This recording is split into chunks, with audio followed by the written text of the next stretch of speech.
Bismillahirrahmanirrahim. Assalamualaikum warahmatullahi wabarakatuh.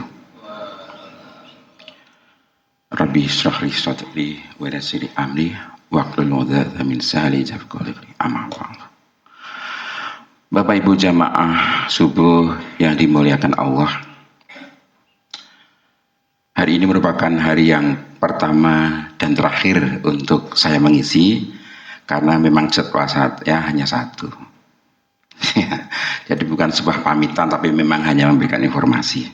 Yang biasanya kita ada dapat 2 atau 3 atau bahkan 4 ya, untuk beberapa waktu lengkap ya.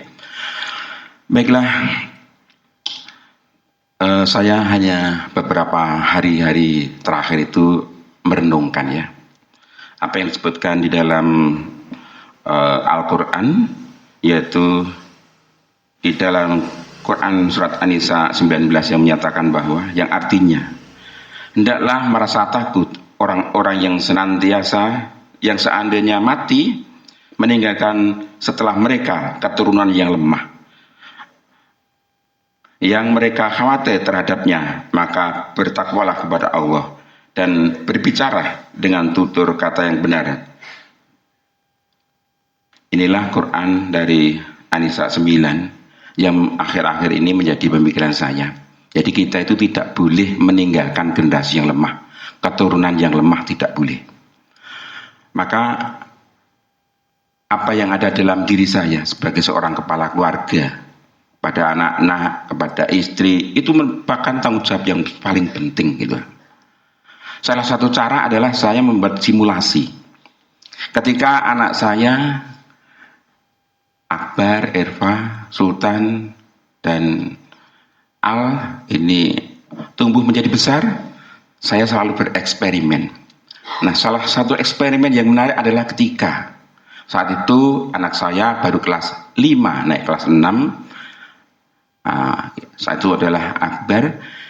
Itu saya pingin untuk Akbar menjadi anak yang pintar, sekolah yang baik. Maka dari kelas 5 naik kelas 6, saya melakukan eksperimen. Saya mendaftarkan anak saya yang saat itu naik dari kelas 5 ke kelas 6, saya daftarkan ke SMP. Pasti banyak yang terkejut, loh kok bisa? Nah itu. Maka memang saya simulasi dan saya menyiapkan berkas, anak saya sudah siapkan, termasuk mbaknya juga saya siapkan, yaitu untuk mengumpulkan di dalam sebuah map syarat-syarat yang ditentukan ketika masuk. Nah saat itu anak saya ajak ke sana, dan itu ikut antri, ikut panas-panas dan sebagainya seperti yang lainnya. Maka masuk ke SMP Negeri 4 yang merupakan SMP yang favorit saat itu. Nah, itulah dari situlah kita akan mendapatkan pelajaran yang menarik. Kenapa? Karena ketika orang tua mendapatkan informasi dari sekolah dan sebagainya, apakah bisa memberikan informasi itu secara penuh kepada anak? Saya nggak bisa. Seperti seorang pendakwah memberikan materi, itu materinya 100%. Tapi kenyataan di lapangan, beliau itu hanya 20% yang efektif diberikan kepada jamaahnya. Nah untuk itu, maka anak saya ajukan kepada guru itu. Dan kebetulan guru tersebut kenal saya, sehingga tidak menjadi suatu masalah yang berarti. Dan masuk diceritakan, Dek, kalau besok kamu masuk SMP sini, kamu nilainya bahasa Indonesia sekian, matematika sekian. Maka efeknya apa? Si anak menjadi kira-kira takut kira-kira. Nah dari peristiwa itu, ketika anak sudah masuk seperti biasa di sekolahan SD Muhi, maka belajarnya dengan sungguh-sungguh karena takut kira-kira. Sehingga ketika anak tadi lulus dari SD, nilainya sangat memuaskan. Saat itu saya teringat nilainya 100, 100, 100. Jadi ada 3 mata pelajaran itu. Apa yang kita ambil dari hikmah itu? Ternyata sebuah eksperimen akan menjadikan kita menjadi lebih baik untuk kehidupan. Nah itu salah satu contoh eksperimen yang saya lakukan. Sekarang saya ingin bertanya kepada Bapak Ibu semuanya. Mungkin Bapak Ibu tidak pernah kepikiran, kalau tadi orang tua berkewajiban untuk menyekolahkan anaknya terbaik, sekarang pertanyaannya, apakah kewajiban bapak terhadap istrinya untuk kemajuan? Nah itu ketika kita memiliki istri, ilmu kita masuk atau kita saat menjadi berkeluarga seberapa. Kemudian sampai dengan detik ini istri bapak ilmunya seberapa. Nah ini yang jarang kepikiran.